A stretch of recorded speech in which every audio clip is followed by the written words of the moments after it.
WrestleMania. The crown in WWE's crown, which is a stupid thing to say, and maybe of the entire industry. There are wannabe superstars out there right now dreaming of main eventing the show of shows. Some may even be thinking maybe I should pretend to be Elvis as a way to get there.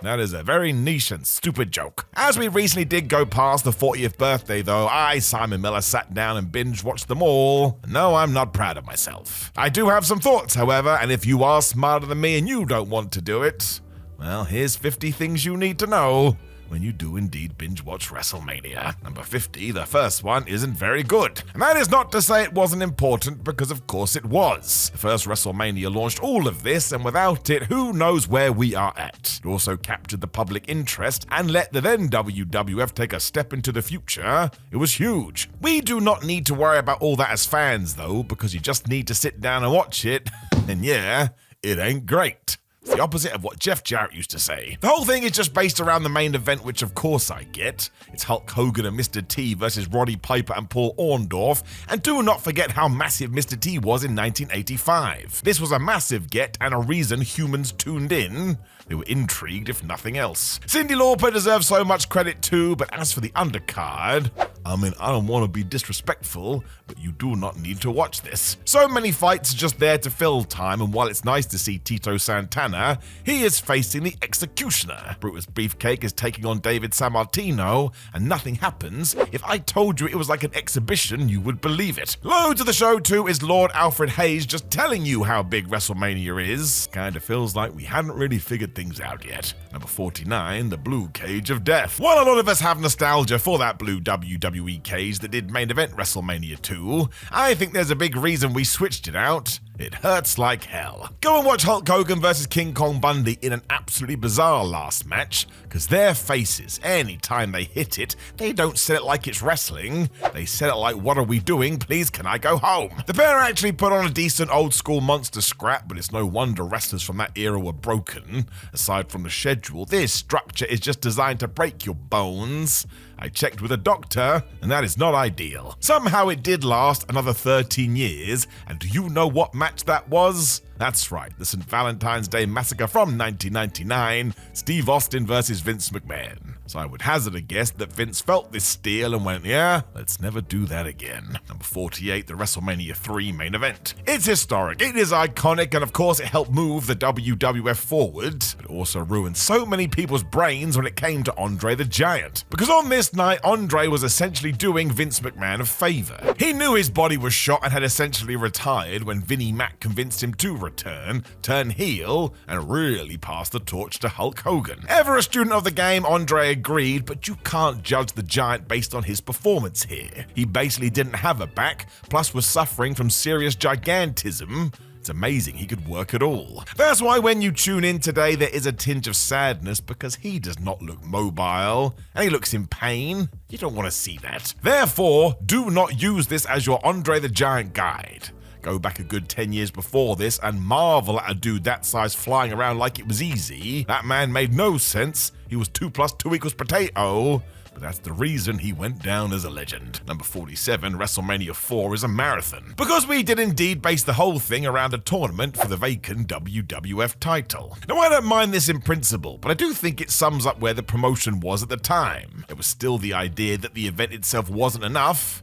That's why WrestleMania 2 was broadcast from 3 separate locations, and why we had a gimmick here. How do we make it feel special? The story before was great, as Ted DiBiase had brought the championship from Andre the Giant, but President Jack Tunney wasn't having that. So now we're going to have to crown a new hero. It means Mania 4 goes over 4 hours, which was not the norm, and I swear, I think we all forgot to add story to this, because it is just match, match, match, match. Hulk gets one narrative, because of course he did, as we needed to explain why he wasn't going to win. But as for the rest, well, let's just call it what it is. It's too long. Thankfully, the Macho Man Randy Savage does get his due, because flub me, he deserved that. But if you are indeed binge-watching WrestleMania, you will start to struggle here. In fact, I think in one universe, I'm still watching it. So my advice would be to go straight to the main event, then just move on to number 5. Number 46, WrestleMania 5 is when you get the first proper WrestleMania main event. So Andre versus Hogan certainly fits into this bracket, but of course Hulk walks in as the champion, and he leaves with the belt.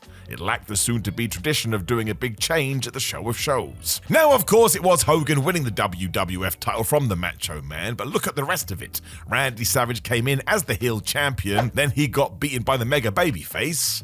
I mean, that is still the template. You do have to give so much credit to Randy, because he ensured he was such an asshole that fans were desperate for him to get his. That was his job. He hit a home run. People were emotionally invested too, thanks to the mega powers imploding, and you had Miss Elizabeth who had been added to the pie.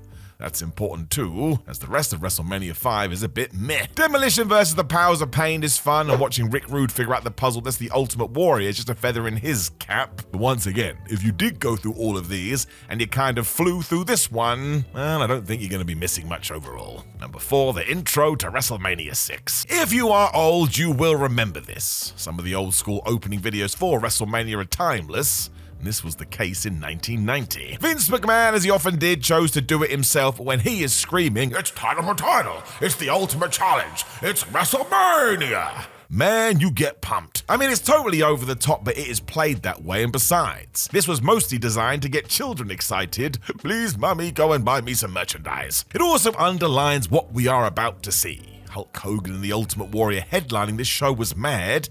This was our two biggest baby faces. That does not happen. I think the match still works too, as long as you know what era we're talking about. Even the Warrior and Hulk Hogan looking at each other sends the fans crazy. How often would we see that again over the years? So yeah, once again, we had built a new foundation, and we were never gonna look back. Number 44, the Ultimate Warrior's best match. At WrestleMania 7, I don't even think you can argue it. Well, you can, but there's enough of that, so let's not. It is no surprise it was with the Macho Man who brought this out of him, because Randy Savage is all time.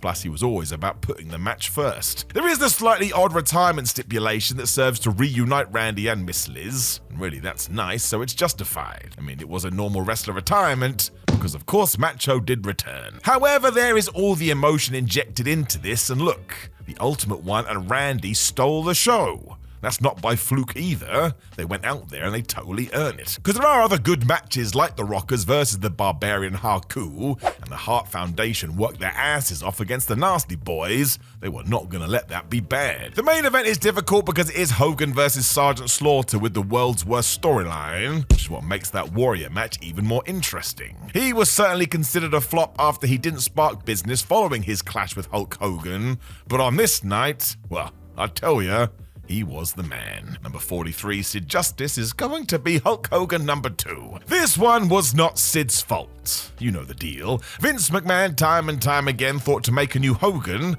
we'd just book somebody like Hogan. Even I can tell you it doesn't work that way, and I'm an idiot. I mean, Diesel suffered this fate, Lex Luger, and even Roman Reigns. Difference there was that he was meant to copy John Cena, so once again it doesn't work. Hogan and Sid did headline WrestleMania 8, which was so bizarre because it wasn't for the world title. Ric Flair and the Macho Man had that honor and they kicked ass. However, they still weren't given the nod to close the show. The reason we did this though is because the original pitch was for Justice to lose, but then pose with the Hulkster as some sort of weird endorsement. Going back to what we said earlier, it did feel like this was going to piss off the fans because they were easily going to see through it. That wasn't the character Sid was playing. I will tell you this for free though, when Sid got this news, he went to Vince McMahon and said, yeah, I'm not going to do that. My whole persona is that I'm meant to be terrifying. You're about to flush it down the toilet. He was right. It of course took serious balls to say no as well, and it's a shame the WWF was too stubborn here, because you could have made Sid Justice your brand new top guy, but you just had to book him in the way that you'd been booking him. I suppose it all worked out for guys like Shawn Michaels and Bret Hart, who are also busting their ass. They finally got their opportunity, but ultimately we will never know if this would have worked properly, because yeah, Vince wanted Sid to be the new Hulk, and Sid said, no. Number 42, WrestleMania 9 is an end point. The smaller scale venue, the proper death knell of Hulkamania, a lot of togas. This really does feel like the end of Vince McMahon's phase 1 of the WWF. The fact we even tried to go back to Hulk Hogan after setting up Bret Hart and Yokozuna was ridiculous, but really this was moving away from the cartoons and at least focusing on the in-ring work for a while. It didn't massively work, but a change was needed. You could even argue that's why Jim Ross got brought in, who treated things far more like a sport than anything else, although he still had to talk about the giant Gonzalez in a muscle suit. At one point I thought about making that a separate entry. Why do we take a really big man and make him look pretend hairy? Sometimes it keeps me up at night. I think mostly what will really irk you is the fact that WrestleMania ends with somebody else's political play. That should never be the way, and by this point Hulkamania was pretty dead, and we also took whatever long-term plan we had and we kicked it out the window. I get it too, fans go nuts when Hulk does win the title, but everyone likes to see a championship change. If you actually go watch a few shows after this, you will see that change is pretty quick, because the audience isn't stupid, man. And they see right through it. Number 41, the camera fun at WrestleMania 10. So I'm sure the WWF had been doing this anytime they did air from Madison Square Garden, but it sticks out like crazy when you go through the WrestleManias.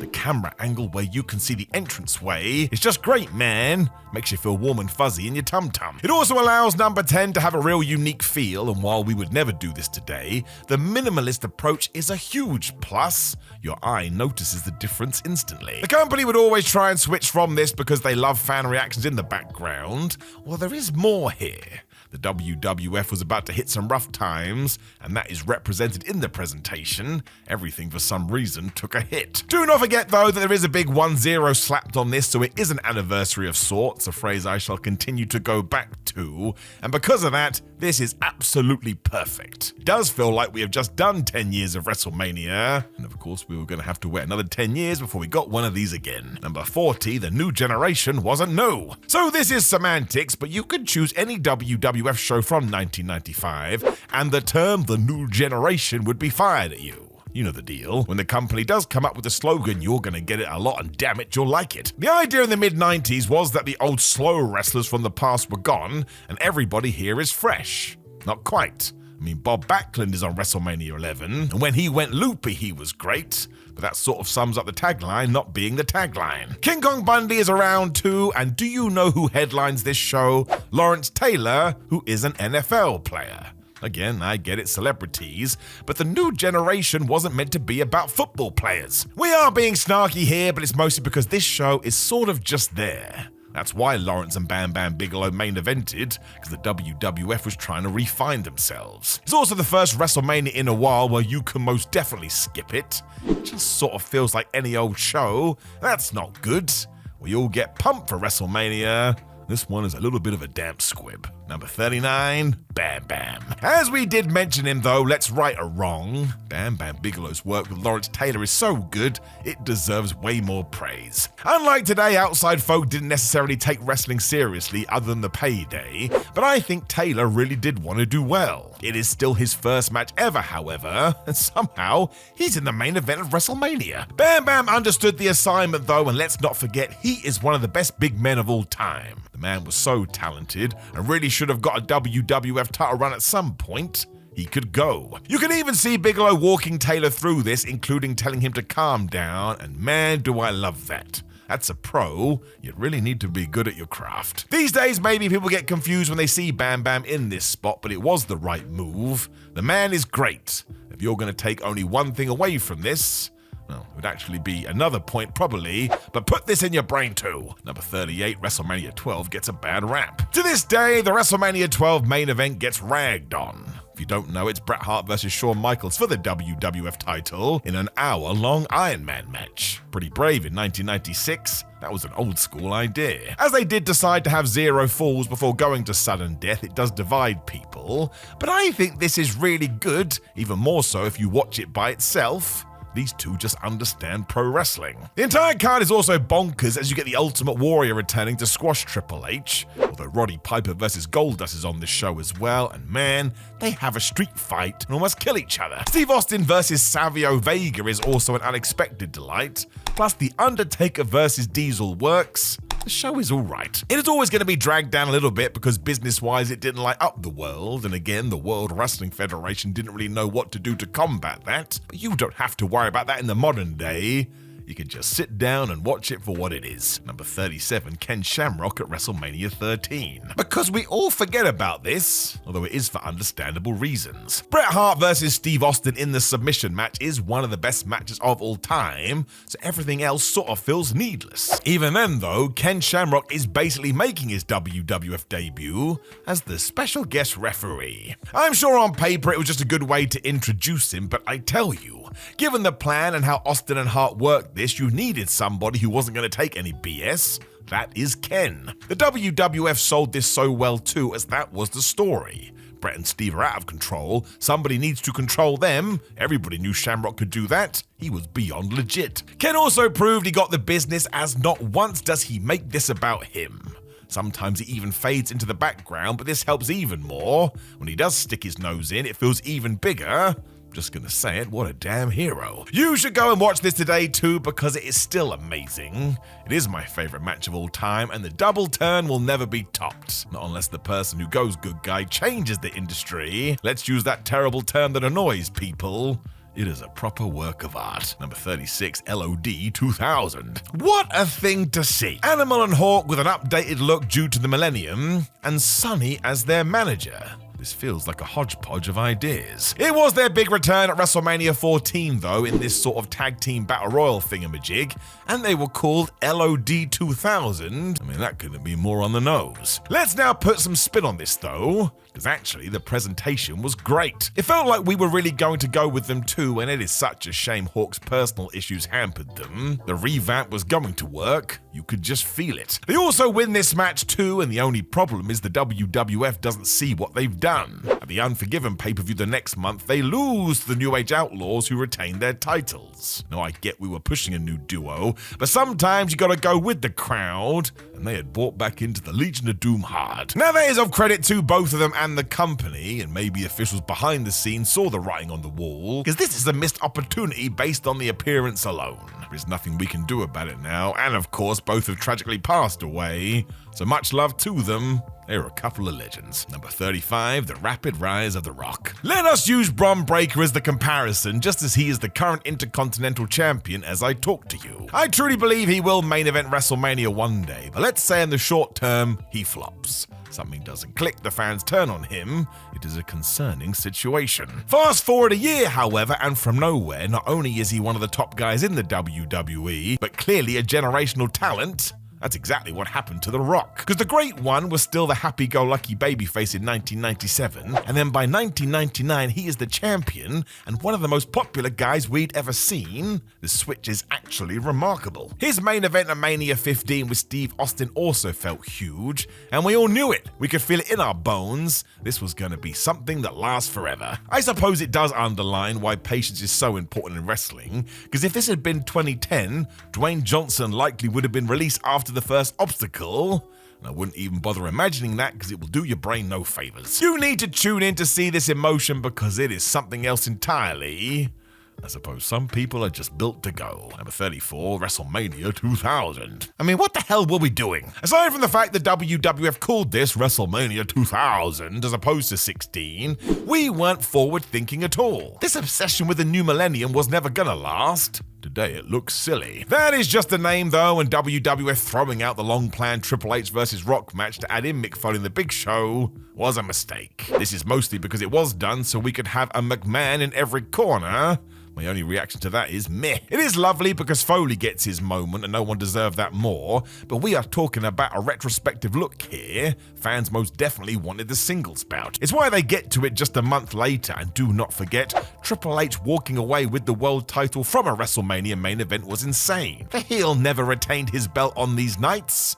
We were breaking ground. You can tell the company was pulling at straws a bit because you can find official material that shows Chris Jericho was part of this at one point. It's all just so strange, and another reminder that the main event of Mania has to be planned months beforehand. Otherwise, well, I'll be honest with you, sort of feels like a random episode of Raw. Number 33, the madness of Mania 17. No question. Given the lay of the land, WrestleMania 17 will always be one of the best of all time. It was like the culmination of everything the Attitude Era was all about. What we don't think about, though, is how much else was going on in March 2001. For starters, the WWF had just bought WCW, so wanted to factor that in, and ECW was gone too. We were all waiting and seeing how that would play out. You also have Vince McMahon launching the XFL, his own football league. So dare I say it, this is too much. There is then also WrestleMania, which was back to being a huge spectacle, so we were spinning plates here. It's likely why McMahon forgot to book Triple H and The Undertaker. If you care to know, that's why they ended up facing each other. You even see random members of the WCW roster in the stands at Mania, plus Vince was fighting son Shane on the show with Linda McMahon in a wheelchair. I'm amazed anything got done during this time. It sort of explains the chaos. There is other trivia to this too, because apparently at one point it was going to be Vince McMahon versus Mick Foley. We have talked about that on a different video. Now I'll just draw a line under it and we can move on. Number 32, Hulk Goes Hollywood. As soon as WrestleMania 18 was done, you knew that Hulkamania was coming back. That movement was more than just the colors. The fans had demanded it. When you do sit down with The Rock versus Hogan, it's why Hulk being in the black and white is for the best. Instead of just winding the clock back, you get the WCW version of Hogan, which was nuts all things considered, and then you see the switch in real time. Because if he had just come out donned in the red and yellow, he would have been going for cheers. I mean, he's definitely still doing that anyway, but coming out in the black and white adds to the chaos, and that is what this match is all about. The only other major takeaway from WrestleMania 18 is that Triple H versus Chris Jericho for the world title should have gone on beforehand. There was no way anybody was going to be able to follow this. The noise had been too loud. It is still surreal to see Rocky booed out of the building, but actually that rules too. He all of a sudden brings that dirty kick back, he looks to the crowd. Feels like you're in 1999 all over again. So all in all, it may actually be impossible to get bored during this. It is just too much fun to watch. Number 31, Shawn Michaels is back. We all remember Shawn Michaels making his crazy return at SummerSlam 2002 against good friend Triple H. It's a great watch if you can remember the context of the time. There was a genuine fear over HBK's back. I would guess Michaels chose this route on purpose though, because he wanted to see what he could do. This happened in a street fight environment as well, so you have smoke and mirrors if you need it. That's why you can really say that WrestleMania 19 is his true comeback to form, and in fact opponent Chris Jericho even wrote about this in his book. Despite the above and winning the World Championship in the meantime, Michaels was still trying to find his confidence. These two then went out there and tore it up when boom, Michaels found his footing again, and really he never looked back. Sounds like we got some of the old Shawn too. He walked through the curtain and shouted, "Follow that." Sort of funny. The next match was going to be Booker T versus Triple H. I suppose there is more to this as well because it goes well over 20 minutes. You combine that with WrestleMania and yeah, this is a Shawn Michaels speciality. Number 30, WrestleMania 20 feels old. And not in a bad way, I'm not saying this is aged out, but for some reason 2004 feels like a different time period. We are back at Madison Square Garden with a cool look, so that certainly dates it, but we also haven't jumped to HD yet. I suppose you expect that when watching WrestleMania 10, but it's a bit of a weird brain trickery for 20. For obvious reasons, WWE doesn't share much from this event given the main event, but even some of the other matches on the card. Evolution versus Mick Foley and The Rock, who almost looks like a different person. If you did make up a rumor saying we just got a lookalike in, well, I'm an idiot. I would believe you. It really is a crazy night, all things considered, and one that you do have to watch in order to get the lay of the land. My word, were things going to change soon after this. Number 29, Dave Bautista is the man. This often comes up when we jump back in time, but Dave Bautista does not get the credit he deserves. I know he was built like a house, which was always going to help, but there is more to the animal than that. We also often talk about how great the Mania 21 main event was, because we took our time. The breakup of Triple H and Batista from Evolution was obvious, but as we didn't rush it, that patience pays off. When Dave did turn on the game, man, we all lost it. Batista was great throughout all of this too, because he totally understood the assignment. The man has more nuance than he gets credit for, which actually is likely why he's smashing the acting world right now. there's more to this guy. This also goes for his in-ring work because he just knows what to do. Good guy, bad guy, there is no issue at all. And I think unfairly Dave gets thrown into the, well, Vince McMahon just likes big dudes rhetoric. Not here. You're doing him a disservice. That's why fans love this victory on this night as he does become the world champion. We were ready for it, and we wanted to see it. Triple H is a master here too, as he gets this guy over huge. It is exactly the right thing to do. Number 28, WrestleMania 22, is singed with sadness. At the time, nobody knew this, but if you are old like me, seeing WrestleMania 22 in an arena is kind of amazing. That is where we used to hold these things, and after this point, it would never happen again. It was stadiums from here on out. The fact is, from Chicago's All-State Arena is very apt, and if you were there, you didn't even realize that you were going to be a part of wrestling history. I'm sure you're shouting WrestleMania 36 at your device, but come on now. We all know the deal with that one, and by the time you do get to something like the AT&T Stadium from Dallas, WrestleMania 22 looks like some sort of house show. Yes, that's a huge exaggeration, and I'm sorry. The sound is fantastic though, because that is the joy with these buildings. When you do go outside, all of the noise goes up and it kind of dissipates. It just means it's well worth a watch even before you do get into matches. It's a window into the WWE of old. Number 27, Donald Trump at WrestleMania 23. I mean, it is just surreal, right? Because if you went back to this WrestleMania and told people that Donald Trump, who was in the de facto main event, was going to be a two-time president in 18 years, you would have been kicked out the building and slapped in the face. Vince McMahon would have seemed more viable. Just wasn't on the cards. That makes the Bobby Lashley versus Umaga Battle of the Billionaires match just a trip to watch.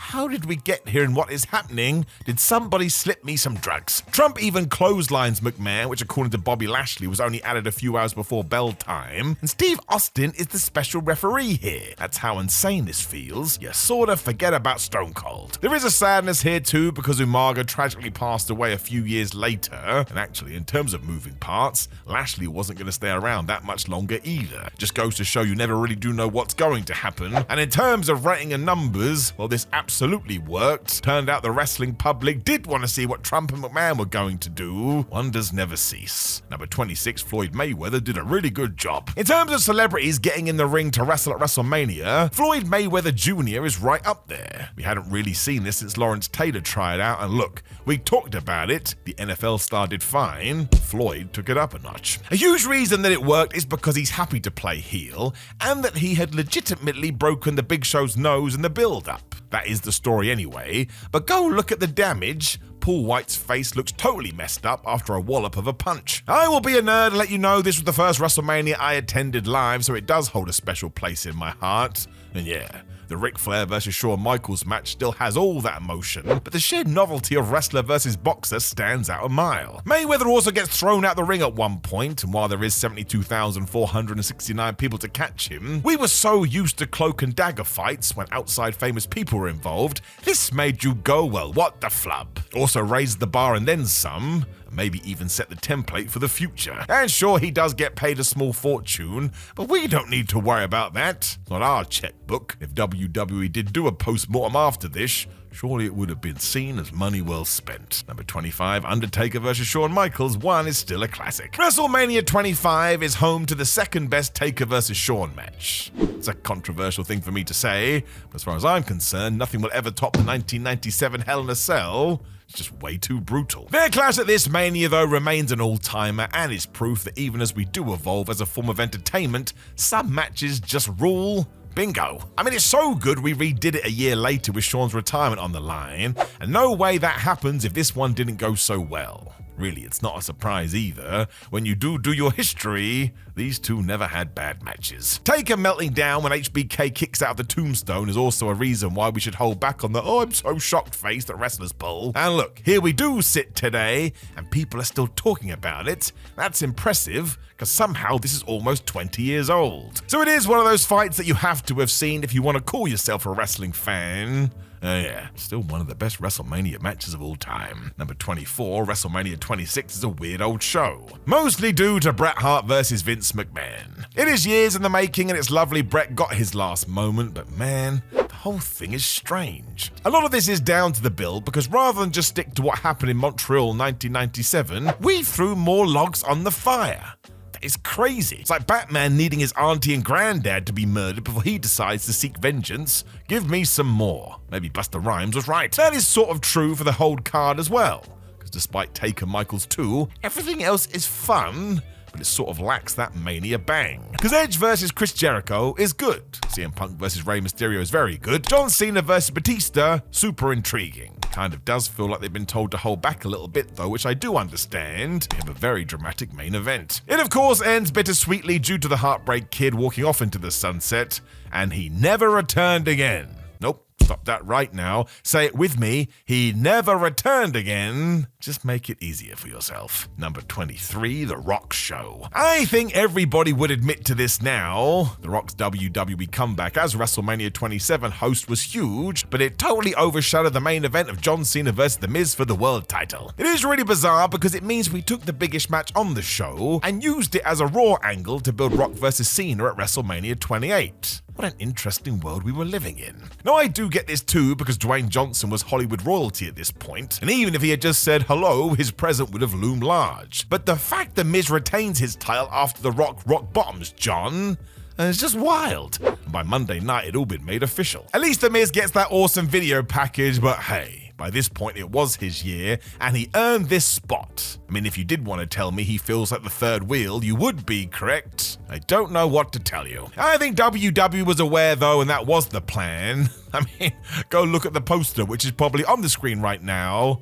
This Mania was sold on one man alone. Number 22, that Michael Cole match. I don't like taking shots at Michael Cole for this one. He didn't ask for it, and given it came from his boss, more power to him. He did a really good job as the heel commentator. Facing Jerry Lawler was fine as well, and Steve Austin was the special guest referee again. That's fine. You keep it short and it's still questionable, but this stuff happens. And then for some reason it went 14 minutes. For context, that is only 90 seconds shorter than Mania 27's main event, and with entrances, it's one of the longest segments on the entire show. It's also booked like we're mad at the world, because this was done to give the King his WrestleMania moment. He'd never had a match on one of these nights, so let's just give him a win.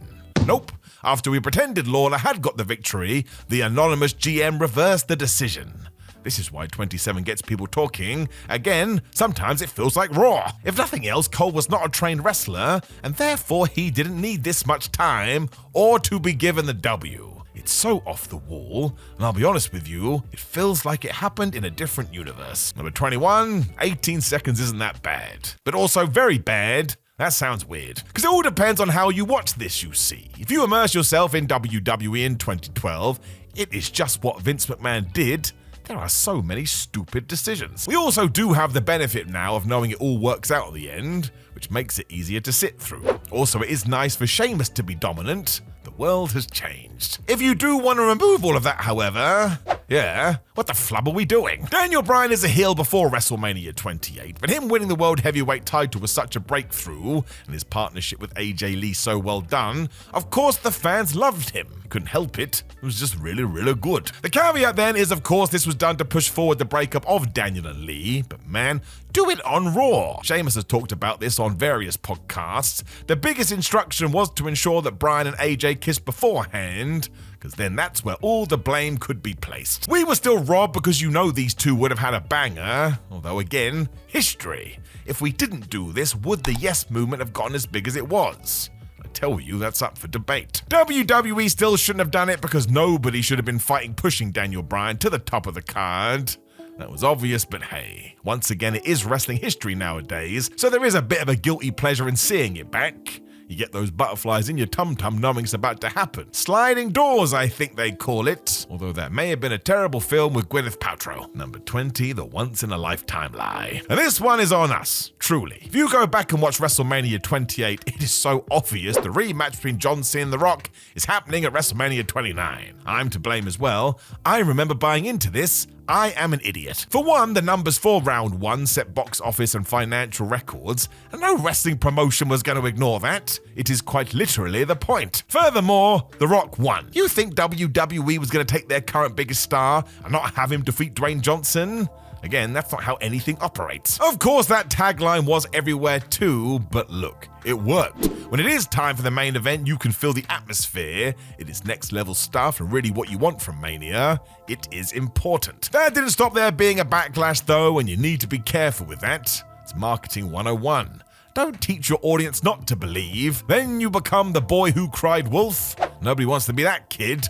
Word has it, he's an asshole. Number 19, the power of the streak, or the ending of it. We do all talk about this, but not enough, because forget the crowd after the Undertaker-Brock Lesnar match. We know they go dead quiet for that, but even when the women come out for the Vicky Guerrero Invitational, people cannot believe what just happened. It really is a testament to how much the dead man meant at Mania, and even when AJ Lee gets the win to retain her belt, the fans are still stunned. It's not even done in a rude way, they actually do not know what to do. Now I would imagine a huge reason for this is that many assumed if we were going to pull the trigger, the Phenom would be in the main event, and we'd make a bigger deal about it. Nope. That 21-1 appeared on the screen, and history was indeed made. Ever since this fateful night, of course, we know this was a decision made at the last minute. And whether that was a good thing or a bad thing is down to you. I will tell you this, seeing how Brock Lesnar was booked for the next decade, well, I do understand why we did give it to him. It's one of the few times WWE absolutely capitalized on it. Number 18, it all makes the Daniel Bryan win more impressive. Because yeah, that's when this noise does change. Even with the death of the streak, when Daniel Bryan finally does it, my gosh, the feeling in the room will make you cry. It's also an incredible sight because somebody like Bryan was never meant to be this guy. We've been told for years that Vince McMahon's WWE worked in a certain way, and now look at this. It's genuinely wonderful. There is a caveat because this was done more under duress from the fans than anything else, but a good moment is a good moment. Plus Bryan did double duty here. You could not have done it any better. It all comes down to people power, I suppose, so I think you should always remember that. The reason it does hit so hard is because Daniel deserved it, but also because the audience never backs down. The fact it happened at the big WrestleMania 32, well, let me throw a bit of hyperbole in there, but also I think it may be true. It was perfect. Number 17, Sting not winning was stupid. And not just because he should have done, but because the NWO came to help him. If you know the WCW story between those two, it was ridiculous. I probably could have handled the fact that Sting does take the L too, but it's what happened after the fact, because he got smacked with a sledgehammer courtesy of Triple H, and afterwards, he not only shakes his hand, but Hunter pats him on the head.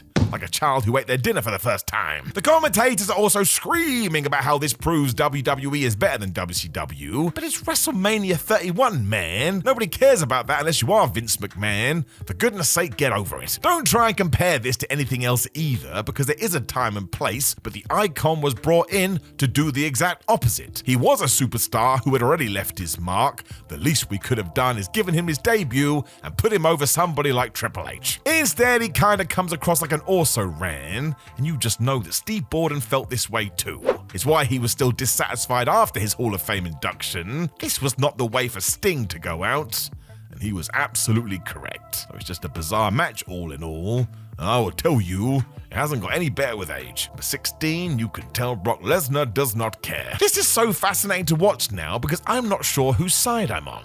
After WrestleMania 32, I remember thinking Brock had clearly just shortchanged the then Dean Ambrose. I mean, in the build, Ambrose had hit the crazy button, and he wanted to do some mad things. I get that. This is your moment. Lesnar then said no to all of that, and we get the most run-of-the-mill match ever. There's a reason people don't talk about it much. What would you even say? When you do see what Jon Moxley's vibe is today, however, yeah, Brock was never going to agree to that, and neither was WWE, so I do start to ponder if there was a better compromise to be had. It then all turned out to be true because Lesnar had said no to all of these ideas. At the same time, he was also secretly training for an MMA comeback, and therefore didn't want to get hurt. In terms of Mania matches too, well, I think you could actually call it basic. I feel bad for even saying that. I will say that when you do check it out today, it's okay at best, and even though that is being a little bit kind, it's certainly not any kind of a disaster. Problem is you can skip it, and the entire show would feel the same. I suppose that can happen though, and you can't get all this wrestling and expect every single person to be on the same page. I will turn into your dad now and just tell you, that is not realistic. Number 15, The Rock vs. Eric Rowan is bizarre. So I was live for this one, and yeah, The Rock coming out was awesome, but then he sets his name on fire and takes about 7 years to get to the ring. got very weird very fast. The Wyatts then interrupt, which was the coolest thing ever, and you know the rest. Even though all three of them could have chosen to whip his ass, they send Rowan in by himself. Rocky whips his pants off to reveal his trunks, wins in 3 seconds. Aside from a pop, I'm not entirely sure what the endgame was here. Clearly Dwayne Johnson just wanted to be on the show, which is fine. We were in the massive AT&T arena, and this segment comes between the Andre the Giant Memorial Battle Royal and the main event of Triple H and Roman Reigns. WWE was probably well aware that this was going to be a struggle because they just wouldn't turn Roman heel, so why not send the Great One out there so fans can lose their minds? I suppose the other reason it stands out is because we weren't even hinting at the future. This was purely done for WrestleMania.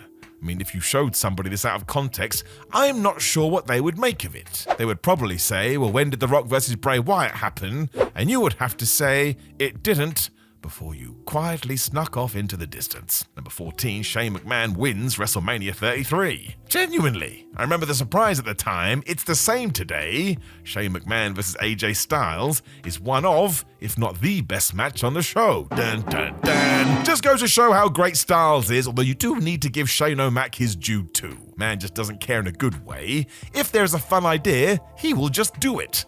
Go and watch his Miss Shooting Star press.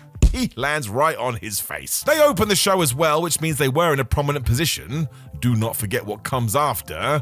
Kevin Owens versus Chris Jericho. There's a whole story to that one, which ultimately led Jericho to not returning to the WWE. You also get Seth Rollins versus Triple H, Randy Orton versus Bray Wyatt, and of course The Undertaker versus Roman Reigns in the main event. But yeah, when all is said and done, there is still a mad energy to AJ McMahon, and it stands tall. I suppose as it lacks a crazy stipulation, you could say this is Shane's best match ever too. It's all about the in-ring action, and it's very entertaining to watch. What a strange world. Number 13, WWE gets Goldberg right. So, the big question, is Styles versus McMahon better than Goldberg versus Lesnar? Maybe not. This is all because WWE finally figured out what to do with Bill. Just do what we did in WCW and let him wreck people. Lesnar actually deserves credit for that because it was him and Paul Heyman who wanted Goldberg to be Goldberg, which is also why their world title fight at WrestleMania 33 could be the best 5-minute scrap ever. Aside from the fact it lives up to expectations, these days you could put it on and get an adrenaline hit instantly. There's no downtime, we just go, go, go. Fans also love the crazy amount of finishes and death spears. Plus, if you were a World Championship Wrestling diehard, finally you got the Bill you always wanted to see. It only took 15 years. Hopefully, as and when Goldberg does do his last match, we remember this. So I'll give it to you in headline form. It is the only way. Number 12, the Roman Reigns main events. I always say this, but it is true. None of this is Roman Reigns' fault. He was just booked so badly, and my gosh, is it more obvious now. We've seen the Tribal Chief, we know what he can do, and here we were doing big dog nonsense. The crowd actively rejected it. It does mean his first 4 WrestleMania main events sort of have a weird asterisk next to them. Versus Brock at WrestleMania 31 actually surprised people as they overcame the bad booking to just wallop each other, but Mania 32 versus Triple H is the opposite. It is just a war with the audience. Not even Hunter could make this work, and it shows. Mania 33 and The Undertaker is disliked by Mark Calloway himself, which sums it up. And at 34, we are back with Brock. Back to roller coaster booking. You can feel there's a huge disconnect. If WWE had changed tact, I get it, and I suppose this is where patience is a virtue. Eventually, we did sort this out after 5 years. Whoops. I think you could argue that it's not until WrestleMania 37's mad triple threat with Edge and Daniel Bryan that the magic kicks into gear. And look how he is booked there. He's the Tribal Chief, man, and it's wonderful. This isn't even an in-ring criticism either. WWE just should have shifted things way earlier than they did.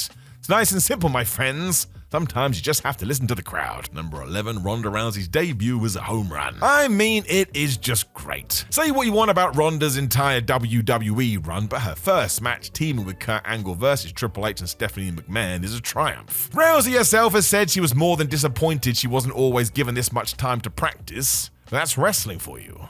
The true greats can sort out a match on the day, no problem. It doesn't mean we couldn't have found a way to make that a Ronda perk, but who even cares? If you sit down to watch Mania 34, you are going to have a good time. The whole thing is structured around making her look awesome. She really does. When Rousey smacks Triple H with punches, thousands of people lose their minds. And I guess if you're a super new fan, she was Logan Paul before Logan Paul. I regret saying that though. Sorry. I do get if you want to mention Mania 35 as a high point because Rousey main evented the show, but in terms of making a bang, you can't do better than this. Number 10, Kurt Angle's sad last match. Kurt has talked about this. WWE's failure to use him week to week saw all his injuries and pain get worse. By the time WrestleMania 35 was here and he was walking away, the man just couldn't do it anymore. It's really sad. I know the chat here is always about Baron Corbin being his opponent, and yes, with hindsight, someone like John Cena would have been way better due to their history. Kurt had Cena's first ever main roster match. That would have been a lovely ending. Baron was still more than capable though, and if WWE just had a plan here, it would have been fine. How many times have we seen that? Pick a new guy, defeat a legend, brag about it forever. But nope, Corbin got the win, and then it was just nothing. Nothing. Just means it doesn't live up to the career Angle had, and sure, that is disappointing. This only goes 6 minutes as well. It's Kurt Angle, man. And yeah, he can't really move properly, but still. None of this was the send-off that it should have been. Number 9, WrestleMania 36 has forgotten matches. Just trying to watch this is death, honestly. All WrestleManias have a reason to sit down and enjoy them for a second time, but if you do want to do that with the WrestleMania from 2020, you are going to have to ignore a lot. It's a bit like watching a funeral. The card is totally bonkers too, because you get Elias versus King Corbin, a single-person triple threat for the tag titles, and yes, you heard that right, and the culmination of the Aleister Black-Bobby Lashley feud. I don't think anybody remembers that at all. The Street Profits versus Angel Garza and Austin Theory is also on this pay-per-view, and when the hell did they team together? I mean, I have no recollection. Maybe I fell asleep. I'm sure we must have removed it from our brain because the atmosphere is so horrible, and that's why you don't need to revisit it. You should be kind to yourself. But when these matches did come up, I was like, did I fall down and forget? Honestly, I don't have an answer for you, but my gosh, it scared me. Number 8, the Boneyard match is the exception. I actually think The Undertaker and AJ Styles would have had a good in-ring match. AJ is AJ, obviously, and Taker has made it clear he knew he needed a home run here. When you're that focused, goodness will happen. Of course, the pandemic ended all that, leading WWE to go back to the drawing board. And that's when we got the Boneyard match. In hindsight, it is perfect, given it was the last hurrah of the dead man, because we could just film this like it was his finale. Some of the camera shots make The Undertaker look like a badass, and his magic powers are back. He appears behind AJ Styles at one point, and a million memes were born. I think this is a massive secret win, because here we are years removed, and you can still enjoy this. It's wonderfully over the top, and the OC understand their roles perfectly. We gotta throw ourselves around for a legend. Because it's actually fun too, it stands out a mile on this card. Wrestling is meant to be entertaining, and this is. Thank goodness.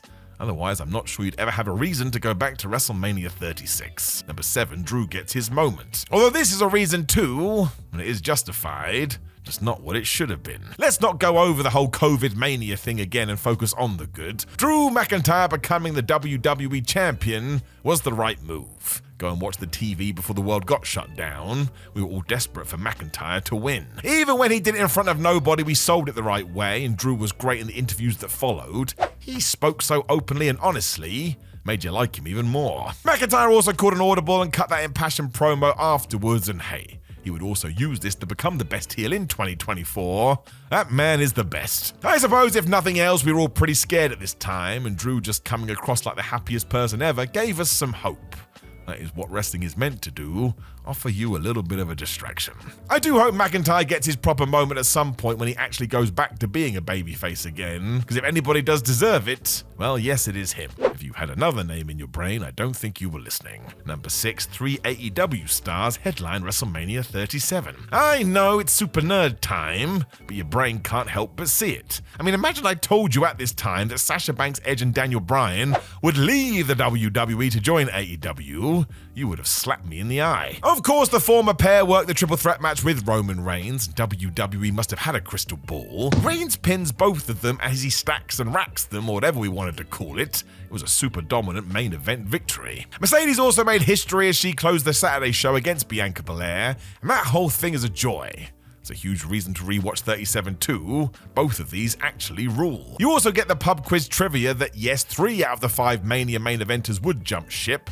Let's face it, Danielson one day will likely still go into the WWE Hall of Fame, and that's probably true for Sasha too. This really is why having multiple promotion rules as well, it's just fun, man. There's that word again. Number 5, the fans make a difference. I mean, duh. But if you do watch it in the correct order, you jump from the hell that is Mania 36 to a mostly filled Mania 37 stadium. Of course, there's carnage because the weather decides it would try and ruin proceedings, but ultimately, it is a wonderful reminder. Wrestling without fans is pointless. We also carry on the 2-night structure, which in hindsight was likely the right call, and it's just nice. We're finally back. Bobby Lashley and Drew McIntyre kick things off, and you can see how determined they are to remind everybody what the deal is. And talk about mission accomplished. I bet they were backstage with huge smiles on their faces. Even having the women's tag team turmoil as match number 2 works, because we just let the whole roster have this feeling. While wrestling is the most important of the least important things, because we had all been through it during this period, this felt like a light in the dark. It was much needed. Number 4, the WrestleMania 37 main event rules. So we are talking about Bianca versus Sasha Banks here, and we just teased it. We mentioned the historical significance, but I tell you, these two were great together. It's almost a shame they are in different companies. It could be a forever feud. Comparison will always be the thief of joy, but you can't help it when you do watch Manias back to back. Because while WrestleMania 35 will always fly the flag as Becky Lynch, Charlotte Flair, and Ronda Rousey rewrote the rules, Belair versus Bank is way better bell to bell. Certainly helps it's one-on-one, but it also sort of passed the torch. We told everyone Bianca was flipping awesome, and that Sasha was the measuring stick. I also like to think this set a new bar for what to expect from the women at Mania, because ever since it does feel like the roster wants to continually better itself.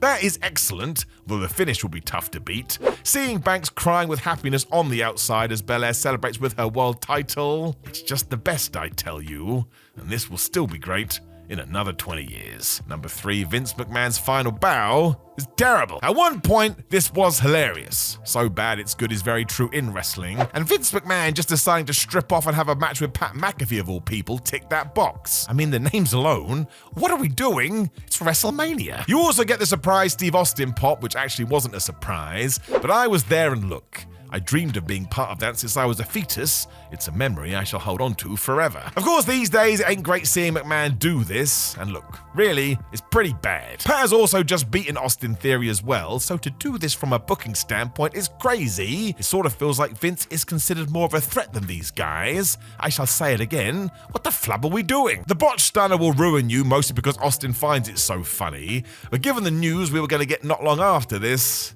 yeah, it's not fun, and really it was a dumb thing to do. If any lapsed fans to return to see what WWE was doing, I doubt it was this that convinced them to stay around. Number 2, John Cena's bizarre defeat. John Cena rarely lost. He talked about this recently and how he was a fan of it because when he did get beaten it meant more. He is correct. It also worked at WrestleMania 39 because when Cena was pinned for the 1-2-3 against Austin Theory, we all assumed this was the big push for Theory WWE had been teasing for ages. Let's pull the trigger and see what we can do.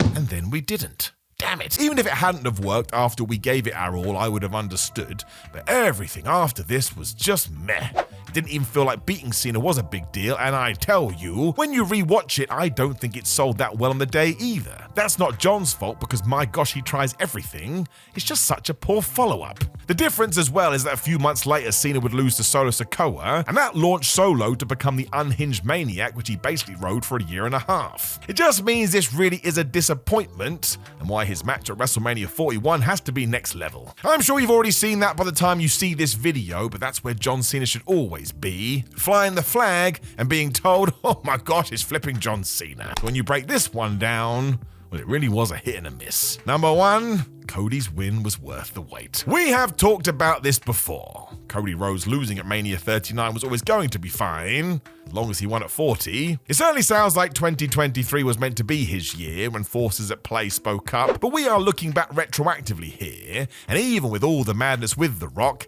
this just feels right. The feeling in the air is nuts too. Even the thought that Cody may not become the WWE champion struck real fear into people. It's impressive stuff. Of course, all of that was born out of the fact he had suffered that shock loss 12 months prior, and do not forget this is WrestleMania 40. It was an anniversary of sorts, so seeing our new mega babyface get the WWE title, that's what this event is all about. Just makes you feel good. If you are a Rhodes fan, it's also the most satisfying thing ever. The hurdles we overcame to get here, but damn it, we stayed the course. It really did help Cody as well, because he took that ball and ran with it. You'll get no argument from me about this. It is wonderful. I still don't really know why The Undertaker turned up, but if you had magic teleportation powers, you gotta use something for them. But fair play to that guy. He really did pick his moment. If you do know any other moments that you got when you binge watch WrestleMania, please do leave me a comment below before you like the video, share the video, and subscribe. And if you need some more content, I've got you. Click the video on screen right now. Otherwise, I appreciate you giving me a chunk of your time, my friends. I love you very much. Continue to enjoy WrestleMania. I am Simon Miller, and goodbye.